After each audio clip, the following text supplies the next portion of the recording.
Mirpur wicket একটা খুবই একটা কমপ্লিকেটেড জিনিস। তবে যেহেতু এই মাটিটা দেখতে পাচ্ছি যে it's not behaving that well, so এখানে আমাদের ভবিষ্যতে কি করা যায়, এমনও হতে পারে যে আমরা যারা যারা নাকি স্পেশালিস্ট তাদের সাথে কথা বলে আমরা চেষ্টা করবো স্লোলি হয়তো দুটো করে পিচ আমরা অন্য মাটি দিয়েও ট্রাই করে দেবো।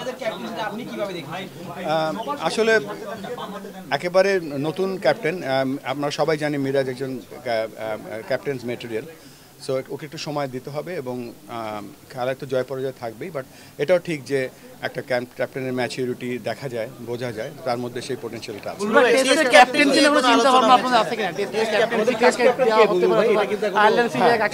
হ্যাঁ, আমরা টেস্ট ক্রিকেটের ক্যাপ্টেন্সিটা আমরা যেটা পলিসি নিয়েছি সেটা হচ্ছে যে আমরা কয়েকজনের সাথে কথা বলবো, বোর্ডের পক্ষ থেকে ক্রিকেট অপারেশনস কথা বলবে, যারা সিলেক্টর আছে তারা কথা বলবে এবং যারা কোচিং স্টাফ আছেন টপ তারা কথা বলে যেই ক্যাপ্টেনটা তারা মনে করবে যে সুইটেবল, শুধু না যে ক্যাপ্টেন হবে তাকেও এগ্রি করতে হবে এবং তারপরে সবাই মিলে বসে সিদ্ধান্ত নেওয়া হবে। তবে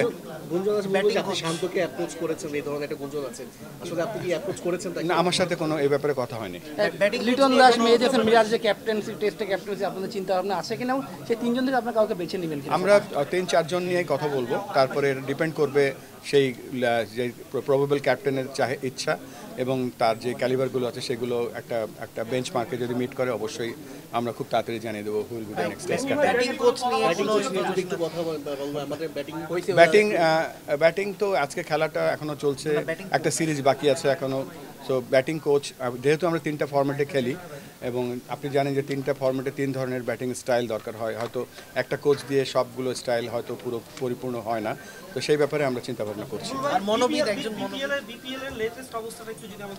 বিপিএল এর আমরা 28 তারিখের জন্য ওয়েট করছি, ইউআই জন্য যখন খুলবো তারপরে বলতে পারবো। তবে আমাদের ঘরোয়া যে প্রিপারেশনগুলো আছে, আমাদের মেম্বার সেক্রেটারি মিঠু ভাই এবং আমাদের যে ফুল টিমটা আছে, they are working day and night, চেষ্টা করছে। যেহেতু আমাদের জানেন যে মাহবুব ভাই ছিলেন এখানে, মাহবুব ভাই কিছু কাজ করে গিয়েছেন, এখন মাহবুব ভাই অ্যাভেলেবেল নেই, তারপরে আমরা সেই জায়গাটা একটু পিছিয়ে গিয়েছি, বাট আমরা চেষ্টা করছি ওই পিছিয়ে যাওয়াটা ফুলফিল করার জন্য। মনোবিদ আসে হয় কি জানেন, মনোবিদ ছাড়া কিন্তু একটা এত ইন্টারন্যাশনাল লেভেলে পারফর্ম করা খুব কঠিন হয়। সো আমরা চেষ্টা করছি যে একজন মনোবিদ শুধু নিয়োগ করব না, আমরা এমন একটা মনোবিদ নিয়ে চেষ্টা করব সে যেন আমাদের দেশীয় মনোবিদ ওইখানে কিছু তৈরি করতে পারি, সো দ্যাট আমাদের বিভিন্ন টিমে আমাদের মনোবিদ লাগবে। আদারওয়াইজ এই হাই পারফরমেন্স করতে হলে you have to do something different.